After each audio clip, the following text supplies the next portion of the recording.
Hi guys, ನಮಸ್ತೆ, welcome back to my channel. ಇವತ್ತಿನ ವ್ಲಾಗಲ್ಲಿ ಏನೆಲ್ಲ ಆಗಿದೆ ನೋಡ್ಕೊಂಬರೋಣ. ಒಂದ್ಸಲ ಬನ್ನಿ. ಯಾರೆಲ್ಲ ನನ್ನ ಚಾನಲ್ಗೆ ಸಬ್ಸ್ಕ್ರೈಬ್ ಮಾಡಿಲ್ಲ ಸಬ್ಸ್ಕ್ರೈಬ್ ಮಾಡ್ಕೊಂಡು ವೀಡಿಯೋಸ್ ನೋಡಿ. ಬನ್ನಿ ನೋಡ್ಕೊಂಬರೋಣ. ಇವತ್ತು ಬೆಳಿಗ್ಗೆ ತಿಂಡಿ ಪಲಾವ್ ಮಾಡೋಣ ಅಂದ್ಬಿಟ್ಟು ತರಕಾರಿ ಎಲ್ಲ ಕಟ್ ಮಾಡಿ ಇಟ್ಕೊಂಡಿದ್ದೀನಿ.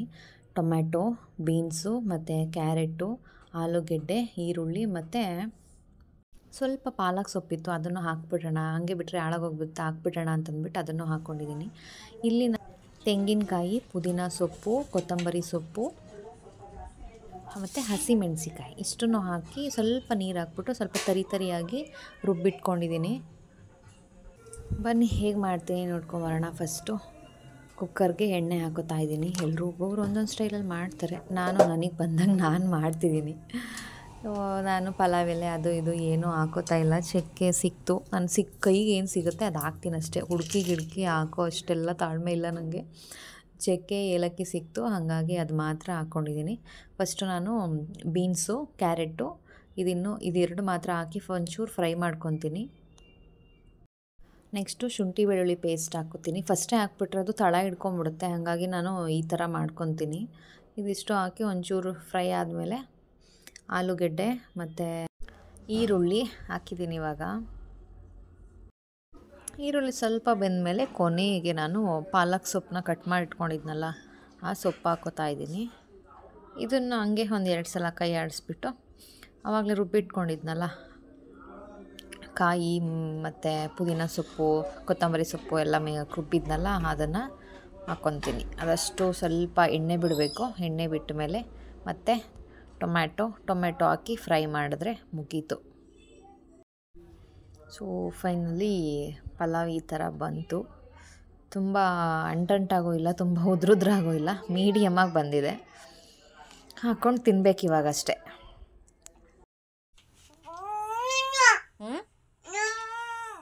ಏನು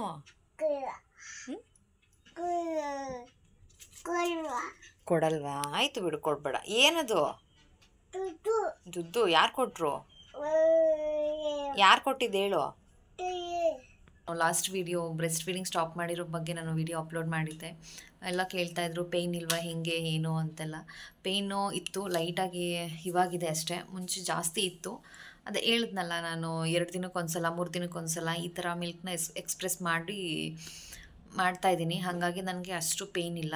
ಇವಾಗ ಎಕ್ಸ್ಪ್ರೆಸ್ ಮಾಡಿ 3 ಡೇಸ್ ಆಯಿತು, ನನಗೇನು ಪೇಯ್ನ್ ಇಲ್ಲ. ಇವಾಗ ಎಲ್ಲೋ ಒಂಚೂರು ಲೈಟಾಗಿದೆ ಅಷ್ಟೇ, ಅಷ್ಟು ಇಲ್ಲದೆ ಏನೋ ಇರುತ್ತೆ, ಲೈಟಾಗಿದೆ ಅಷ್ಟೇ. ಅದು ಬಿಟ್ಟರೆ ನಾನು ಯಾವುದೇ ಪೇಯ್ನ್ ಕಿಲ್ಲರ್ ತೊಗೊಂಡಿಲ್ಲ, ಯಾವುದೇ ಇಂಜೆಕ್ಷನ್ನು ಹಾಕ್ಸ್ಕೊಂಡಿಲ್ಲ ಹಾಸ್ಪಿಟ್ಲಿಗೆ ಹೋಗಿ.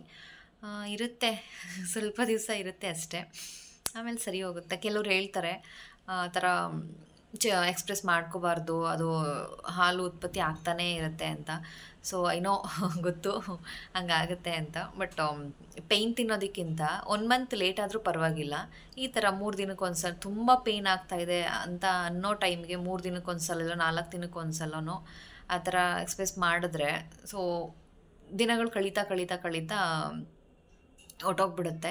ನಮಗೆ ಪೇಯ್ನೂ ಆಗಲ್ಲ, ಏನೂ ಆಗಲ್ಲ, ಆರಾಮಾಗಿರ್ಬೋದು. ಆ ಒಂದು ಕಾರಣಕ್ಕೋಸ್ಕರ ನಾನು ಆ ಥರ ಮಾಡ್ತಾಯಿದ್ದೀನಿ. ಆ್ಯಕ್ಚುಲಿ ನಂದು ಬ್ರೆಸ್ಟು ಪಂಪ್ ಮಾಡಿದ ನಾನು ತರಿಸಿಟ್ಕೊಂಡಿದ್ದೆ ಆವಾಗಲೇ. ಅವನು ಪಾಪು ಇದ್ನಲ್ಲ, 4 ಮಂತ್ ಬೇಬಿ, ಅವ್ನು ಬ್ರೆಸ್ಟ್ ಮಿಲ್ಕ್ ಕುಡಿತಾ ಇಲ್ಲ ಅಂತ ಹೇಳಿದ್ನಲ್ವ, ಆವಾಗಲೇ ನಾನು ತರಿಸಿಟ್ಕೊಂಡಿದ್ದೆ. ಅಟ್ಲೀಸ್ಟ್ ಬ್ರೆಸ್ಟ್ ಮಿಲ್ಕ್ನ ಪಂಪ್ ಮಾಡಿ ಅದನ್ನಾದರೂ ಫೀಡಿಂಗ್ ಬಾಟ್ಲಲ್ಲಿ ಹಾಕ್ಕೊಟ್ರೆ ಕುಡಿತಾನೇನೋ ಅನ್ನೋ ರೀಸನ್ಗೆ ತರಿಸ್ದೆ. ಬಟ್ ಆವಾಗಲೂ ಅವ್ನು ಕುಡಿಲಿಲ್ಲ. ಅದು ನನಗೆ ಇವಾಗ ಚೆನ್ನಾಗಿ ಯೂಸ್ ಆಗ್ತಾಯಿದೆ. ಇನ್ನೇನು 3 ಡೇಸ್ ಆಯಿತು. ಸೊ ನನಗೆ ಲೈಟಾಗಿ ಪೇಯ್ನ್ ಇದೆ ಅಷ್ಟೆ, ಅದು ಬಿಟ್ಟರೆ ಇನ್ನೇನಿಲ್ಲ. ಪೇಯ್ನು ತುಂಬ ಜಾಸ್ತಿ ಆದರೆ ಕೆಲವ್ರು ಹೇಳ್ತಾರೆ ಎಲೆಕೋಸು ಇದೆಯಲ್ಲ, ಅದನ್ನು ಫ್ರಿಡ್ಜಲ್ಲಿ ಇಟ್ಬಿಟ್ಟು ಅದನ್ನು ಇಟ್ಕೊಂಡ್ರೆ ಪೇಯ್ನ್ ಕಮ್ಮಿ ಆಗುತ್ತೆ ಅಂತ ಹೇಳ್ತಾರೆ. ಆಮೇಲೆ ಸಾಸಿವೆನ ರುಬ್ಬಿ ಅದನ್ನ ಪೇಸ್ಟ್ ಥರ ಮಾಡ್ಕೊಂಡು, ಅಂದರೆ ನೆನೆಸಿ ರುಬ್ಬಿ ಪೇಸ್ಟ್ ಥರ ಮಾಡಿ ಅದನ್ನು ಅಪ್ಲೈ ಮಾಡಿದ್ರೆ ಪೇಯ್ನ್ ಕಮ್ಮಿ ಆಗುತ್ತೆ ಅಂತೆಲ್ಲ ಹೇಳ್ತಾರೆ. ಬಟ್ ನಾನು ಅದನ್ನು ಟ್ರೈ ಮಾಡಲಿಲ್ಲ. ಆ ಥರ ನನಗೆ ಆಗೋದೇ ಇಲ್ಲ ನನಗೆ ಅನ್ನೋ ಅಷ್ಟು ಪೇಯ್ನ್ ಏನು ಬರಲಿಲ್ಲ. ಬಟ್ ಪೇಯ್ನ್ ತುಂಬ ಇತ್ತು, ಬಟ್ ಆ ಥರ ತಡ್ಕೊಳಕ್ಕಾಗ್ತಾಯಿಲ್ಲ ಅನ್ನೋ ಅಷ್ಟೇನು ಪೇಯ್ನ್ ಬರಲಿಲ್ಲ, ಆಯಿತಾ. ಇನ್ನೂ ಕೆಲವರು ಬಿಸಿ ನೀರನ್ನ ಹಾಕ್ಕೊಂಡ್ರೆ ಪೇಯ್ನ್ ಕಮ್ಮಿ ಆಗುತ್ತೆ ಅಂತ ಹೇಳ್ತಾರೆ. ಬಟ್ ನನಗದು ಸ್ವಲ್ಪ ಡೌಟ್ ಇದೆ. ಬಿಸಿ ನೀರು ಹಾಕ್ಕೊಂಡಾಗ ಮಿಲ್ಕಿನ ಜಾಸ್ತಿ ಆಗುತ್ತೇನೋ ಅಂತ ನನಗೆ ಅನ್ನಿಸುತ್ತೆ. ಬಿಕಾಸ್ ಇವಾಗ ಬಾಣಂತನದಲ್ಲೆಲ್ಲ ಫುಲ್ಲು ಬಿಸಿ ನೀರು ಸ್ನಾನ ಮಾಡಿಸ್ತಿರ್ತಾರೆ. ಆವಾಗ ಸ್ನಾನ ಮಾಡ್ಕೊಂಡು ಹೊರಗಡೆ ಬರೋ ಅಷ್ಟರಲ್ಲಿ ಯಾವಾಗ ಫೀಡ್ ಮಾಡ್ತೀವಪ್ಪ ಅನ್ನೋ ಅಷ್ಟು ಪೇಯ್ನ್ ಬಂದುಬಿಡುತ್ತೆ ಸ್ನಾನ ಮಾಡ್ಕೊಂಡು ಬರೋ ಅಷ್ಟರಲ್ಲಿ. ಹಾಗಾಗಿ ನನಗೆ ಸ್ವಲ್ಪ ಅದ್ರ ಮೇಲೆ ಡೌಟ್ ಇದೆ. ಬಿಸಿ ಬಿಸಿ ನೀರನ್ನ ಹಾಕ್ಕೊಂಡಾಗ ಪೇಯ್ನ್ ಕಮ್ಮಿ ಆಗುತ್ತೆ ಅನ್ನೋದು ನಂಗೊಂಚೂರು ಡೌಟ್ ಇದೆ. ಗೊತ್ತಿಲ್ಲ ನನಗೆ ಅದ್ರ ಬಗ್ಗೆ ಅಷ್ಟೊಂದು. ನಾನು ಇಷ್ಟೊಂದು ಟ್ರೈ ಮಾಡಿದೆ ಅಷ್ಟೇ. ನಾನು ಯಾವುದೇ ಮನೆ ಮದ್ದುಗಳಾಗದೆ ಏನೂ ಟ್ರೈ ಮಾಡಿಲ್ಲ.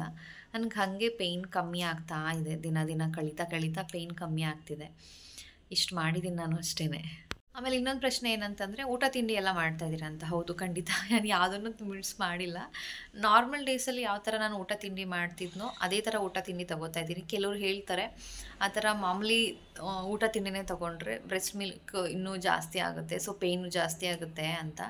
ಬಟ್ ನನಗೆ ಆ ಥರ ಏನೂ ಆಗಲಿಲ್ಲ. ಇರ್ಬೋದೇನೋ, ನಿಜ ಆ ಥರ ಆಗುತ್ತೆ, ಬಟ್ ನನಗೇನು ಆ ಥರ ಅನ್ನಿಸ್ಲಿಲ್ಲ. ಬಟ್ ನಾನು 2 ಟೈಮ್ ಹಾಲು ಕುಡಿತಿದ್ದೆ, ಬೆಳಿಗ್ಗೆ ಮತ್ತು ಸಂಜೆ. ಈಗೊಂದು ವೀಕಿಂದ ನಾನು 2 ಟೈಮ್ ತೊಗೊತಾ ಇಲ್ಲ. ಬರೀ ಯಾವುದಾದ್ರೂ 1 ಟೈಮ್ ಬೆಳಿಗ್ಗೆ ತೊಗೊತೀನಿ, ಇಲ್ಲ ಸಂಜೆ ತೊಗೊತೀನಿ ಅಷ್ಟೇ.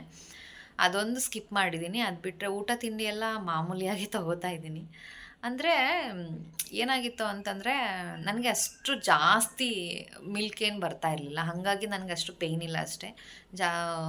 ಮಿಲ್ಕ್ ಬರೋರ್ಗೆ ಆ ಥರ ಪೇಯ್ನ್ ಆಗ್ಬೋದೇನೋ, ಗೊತ್ತಿಲ್ಲ ನನಗೆ.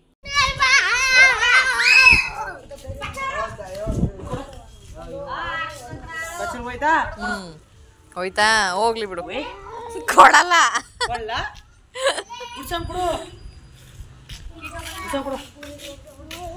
ಕೊಡು, ಅಲ್ಲಿ ಬುಗ್ರಿ ಕೊಡು.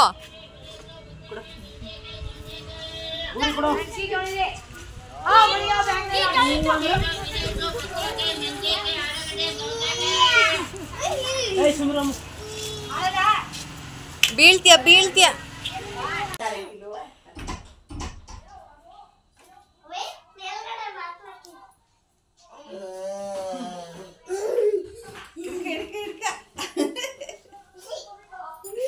ಬಿಡು, ಕೆಳಗೆ ಬಿಟ್ಬಿಡು, ಬಿಡು, ಕೆಳಗಡೆ ಬಿಡು.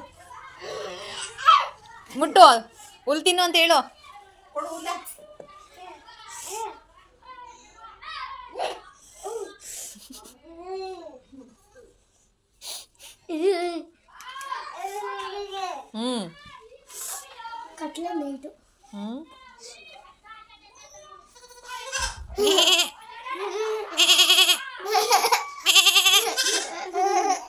ಹೆಂಗನ್ನತ್ತೆ?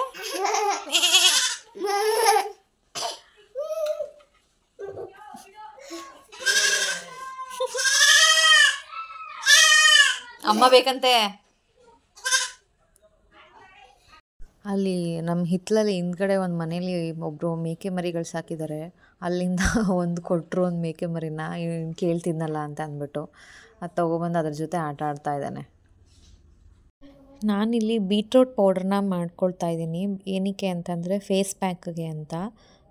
ಮುಖದಲ್ಲಿ ಸನ್ಬರ್ನ್ ಆಗಿರುತ್ತಲ್ವ, ಅದು ಕತ್ತು ಅಥವಾ ಇಡೀ ಹೋಲ್ ಬಾಡಿ ಇರ್ಬೋದು, ಆ ಸನ್ಬರ್ನೆಲ್ಲ ಇದು ರಿಮೂವ್ ಮಾಡುತ್ತೆ. ನಾನು ಮುಂಚೆ ಟ್ರೈ ಮಾಡಿದ್ದೆ, ಆಮೇಲೆ ಸ್ಟಾಪ್ ಮಾಡಿಬಿಟ್ಟೆ. ಅದಕ್ಕೆ ಇವಾಗ ಮತ್ತೆ ಟ್ರೈ ಮಾಡೋಣ, ಹಚ್ಚೋಣ ಅಂತ ಅಂದ್ಬಿಟ್ಟು ಪೌಡ್ರ್ ಮಾಡಿ ಇಟ್ಕೋಬೇಕು ಇವಾಗ. ಅದನ್ನು ಮಾಡ್ತಾಯಿದ್ನಲ್ಲ ಅಂದ್ಬಿಟ್ಟು ನಿಮಗೂ ತೋರಿಸೋಣ ಅಂದ್ಬಿಟ್ಟು ಹಂಗೆ ವಿಡಿಯೋ ಮಾಡಿಕೊಂಡೆ. ಇಲ್ಲಿ ನಾನು ದಪ್ಪದಾಗಿರೋ ಒಂದೇ ಒಂದು ಬೀಟ್ರೋಟ್ನ ತೊಳೆದು ಸಿಪ್ಪೆ ತೆಗೆದು ಕಟ್ ಮಾಡಿ ಇಟ್ಕೊಂಡಿದ್ದೀನಿ. ಕಟ್ ಮಾಡಿ ಇಟ್ಕೊಂಡಿರೋ ಬೀಟ್ರೋಟ್ನ ಸ್ವಲ್ಪ ಮಾತ್ರ ನೀರು ಹಾಕ್ಬಿಟ್ಟು ಈ ಥರ ಚೆನ್ನಾಗಿ ರುಬ್ಕೋಬೇಕು. ರುಬ್ಕೊಂಡಾದಮೇಲೆ ಈ ಥರ ನೀಟಾಗಿ ರಸ ತೊಗೊಬಿಡ್ಬೇಕು. ಈ ಥರ ಅಂದರೆ ಬರೀ ರಸ ಅಷ್ಟರಲ್ಲೇ, ಜಾಸ್ತಿ ರಸ ಬರಲ್ಲ ಹಿಂಡಿದಾಗ. ಮತ್ತು ಇದನ್ನು ಹಿಂಡಿಬಿಟ್ಟು ಅದನ್ನು ಮತ್ತೆ ಮಿಕ್ಸರಲ್ಲಿ ಹಾಕ್ಬಿಟ್ಟು ನೀರು ಹಾಕಿ ಒಂದು 2 ಸಲ ಮಾತ್ರ ನೀರು ಹಾಕಿ ರಸ ತೊಗೋಬೇಕು. ಪದೇ ಪದೇ ಜಾಸ್ತಿ ನೀರು ಹಾಕೋಕ್ಕೋದ್ರೆ ಅದ್ರದ್ದು ಕ್ವಾಲಿಟಿ ಹೊರ್ಟೋಗ್ಬಿಡುತ್ತೆ. ಆ ಥರ ರಸ ಎಲ್ಲ ತೊಗೊಂಡು ಆದಮೇಲೆ ಈ ಥರ ಅದನ್ನು ಮರಳಿಸ್ಬೇಕು. ಚೆನ್ನಾಗಿ ಕುದಿ ಬರಬೇಕದು. ನೋಡಿ, ಈ ಥರ ಕುದೀತಾ ಇದೆ ನೋಡಿ. ಈ ಥರ ಚೆನ್ನಾಗಿ ಕುದ್ದಬೇಕು. ಕುದ್ದಾದಮೇಲೆ ಪೂರ್ತಿ ಅದು ತಣ್ಣಗಾಗೋದಕ್ಕೆ ಬಿಟ್ಬಿಡ್ಬೇಕು. ಬಿಸಿ ಬಿಸಿನಲ್ಲೇ ಏನೂ ಮಾಡಬಾರ್ದು. ಪೂರ್ತಿ ಅದು ತಣ್ಣಗಾಗೋವರೆಗೂ ಹಾಗೆ ಅದನ್ನು ಬಿಟ್ಬಿಡ್ಬೇಕು. ಅದಾದಮೇಲೆ ತಣ್ಣಗಾಗಿರೋ ಅಂಥ ಬೀಟ್ರೋಟ್ ರಸನ ಮತ್ತೆ ಒಂದು ಸಲ ಈ ಥರ ಸೋಸ್ಕೊಬೇಕಾಗತ್ತೆ. ಯಾಕಂದರೆ ಅದರಲ್ಲಿ ಇನ್ನೂ ಸ್ವಲ್ಪ ಪಲ್ಪ್ ಇರುತ್ತೆ ಬೀಟ್ರೋಟ್ದು, ಅದೆಲ್ಲ ಇದ್ದರೆ ಬೇಗ ಪೌಡ್ರ್ ಕೆಟ್ಟೋಗ್ಬಿಡುತ್ತೆ. ಹಂಗಾಗಿ ನೀಟಾಗಿ ಈ ಥರ ಸೋಸ್ಕೊಬೇಕು. ಕೊನೆಯಲ್ಲಿ ತೋರಿಸಿ ನೋಡಿ ಎಷ್ಟು ಬರುತ್ತೆ ಅಂತ ನಿಮಗೆ. ಇವಾಗ ಇದು ಪೂರ್ತಿ ತಣ್ಣಗಾಗಿದೆ. ತಣ್ಣಗಾದಮೇಲೆ ನಾನು ಸೋಸ್ಕೊತಾ ಇರೋದು ನೋಡಿ. ಇದಿಷ್ಟು ಪಲ್ಪ್ ಆಯಿತಾ ಬೀಟ್ರೋಟ್ದು. ಇದನ್ನೆಲ್ಲ ಹಾಕಿ ಕಲ್ಸೋಕ್ಕೋದ್ರೆ ಅದು ಕೆಟ್ಟೋಗ್ಬಿಡುತ್ತೆ. ಅದಾದಮೇಲೆ ನಾನು ಅಕ್ಕಿ ಹಿಟ್ಟನ್ನು ಇದಕ್ಕೆ ಮಿಕ್ಸ್ ಮಾಡ್ಕೊತಾ ಇದ್ದೀನಿ. ಇನ್ನೇನೂ ಬೇಕಿಲ್ಲ ಆಯಿತಾ. ಅಕ್ಕಿ ಹಿಟ್ಟು, ಬೀಟ್ರೋಟ್ ಇದು ಎರಡೇ ಬೇಕಿರೋದು ಇದಕ್ಕೆ, ಇನ್ನೇನೂ ಬೇಕಾಗಿಲ್ಲ. ಇದನ್ನು ನಾನೇನು ಅಳತೆ ತೊಗೊಂಡಿಲ್ಲ, ಇಷ್ಟು ಕಪ್ಪು ಅಷ್ಟು ಕಪ್ಪು ಅಂತ ಏನೂ ಅಳತೆ ತೊಗೊಂಡಿಲ್ಲ. ನಾನಿಲ್ಲಿ ಬೀಟ್ರೋಟ್ದು ನೀರೇನಿದೆ ರಸ, ಅದಕ್ಕೆ ಎಷ್ಟು ಅಕ್ಕಿ ಹಿಟ್ಟು ಬೇಕಾಗುತ್ತೋ ಅಷ್ಟು ಅಕ್ಕಿ ಹಿಟ್ಟನ್ನು ಹಾಕ್ಕೊಂಡು ಕಲಿಸ್ಕೊತಾ ಇದ್ದೀನಿ. ಒಂದೇ ಸಲ ಜಾಸ್ತಿ ಅಕ್ಕಿ ಹಿಟ್ಟು ಹಾಕ್ಕೊಂಬಿಡ್ಬೇಡಿ, ಸ್ವಲ್ಪ ಸ್ವಲ್ಪನೇ ಹಾಕಿ ಈ ಥರ ಕಲಿಸ್ಕೋಬೇಕು. ಯಪ್ಪ ನನಗೆ ನಿಜವಾಗ್ಲೂ ಇದು ಪೂರ್ತಿ ಕಲಸೋ ಅಷ್ಟರಲ್ಲಿ ನನಗೆ ಬೆರಳೆಲ್ಲ ನೋವು ಬಂದ್ಬಿಡ್ತು. ಒಂದು ಸ್ವಲ್ಪ ಹೊತ್ತು ಗ್ಯಾಪ್ ತೊಗೊಂಡು ಆಮೇಲೆ ಕಲಿಸ್ದೆ. ಯಾಕಂದರೆ ಇದನ್ನು ಮಾಮೂಲಿ ಹಿಟ್ಟು ಥರ ಮಾಡ್ಕೊಳ್ಳೋದಾದರೆ ಏನಿಲ್ಲ, ಆರಾಮಾಗಿ ಮಾಡಿಬಿಡ್ಬೋದು.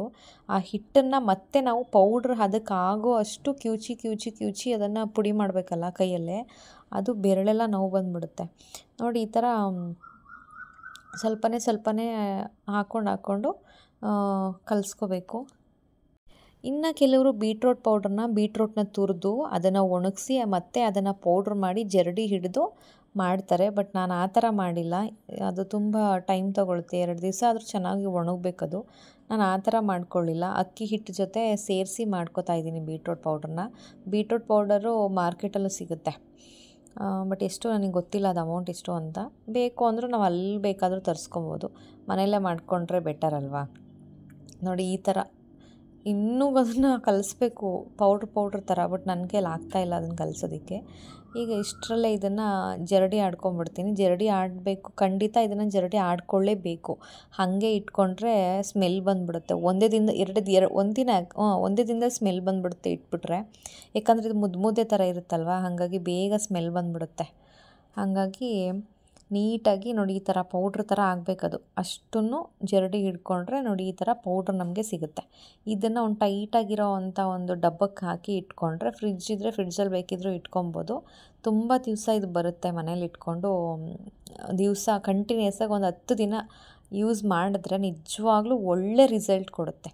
ನಾನು ಎಷ್ಟು ಕಾನ್ಫಿಡೆನ್ಸಾಗಿ ಹೇಳ್ತಿದ್ದೀನಿ ಅಂತಂದರೆ, ನಾನು ಇದನ್ನು ಟ್ರೈ ಮಾಡಿದ್ದೆ, ನನಗೆ ಅದೆಲ್ಲ ಕ್ಲಿಯರ್ ಆಗಿತ್ತು. ಬಟ್ ಬಿಟ್ಬಿಟ್ಟೆ, ಮತ್ತೆ ಓಡಾಡೋಕ್ಕೆ ಶುರು ಮಾಡಿದೆ ಬಿಸಿಲಲ್ಲಿ, ಮತ್ತೆ ಬಂತು. ಈಗ ಸದ್ಯಕ್ಕೆ ಮನೇಲಿರೋದ್ರಿಂದ ಅಷ್ಟೊಂದೇನಿಲ್ಲ, ಸ್ವಲ್ಪ ಮಾತ್ರ ಇದೆ. ಇಡೀ ಫುಲ್ ಬಾಡಿಗೆ ಅಪ್ಲೈ ಮಾಡ್ತೀನಿ ಅಂದರೂ ಕೂಡ ಅಪ್ಲೈ ಮಾಡ್ಕೊಬೋದು. ಇದನ್ನು ತೋರಿಸ್ತೀನಿ ನಾನು ನಿಮಗೆ. ಸದ್ಯಕ್ಕೆ ಇಷ್ಟು ಮಾಡಿದ್ದೀನಿ, ಇನ್ನೂ ಇದೆ. ಕಂಟಿನ್ಯೂಸ್ ಒಂದೇ ಸಲ ಜರಡಿ ಮಾಡೋಕ್ಕಾಗಲ್ಲ, ಅದಕ್ಕೆ ಸ್ವಲ್ಪ ಮಾಡ್ಕೊಳ್ಳೋಣ ಅಂದ್ಬಿಟ್ಟು ಸದ್ಯಕ್ಕೆ ಇಷ್ಟ ಆಯಿತು. ಅದನ್ನು ಡಬ್ಬಕ್ಕೆ ಹಾಕಿಟ್ಟಿದ್ದೀನಿ. ಇವಾಗ ನೋಡಿ ಇನ್ನೂ ಎಷ್ಟೊಂದಿದೆ.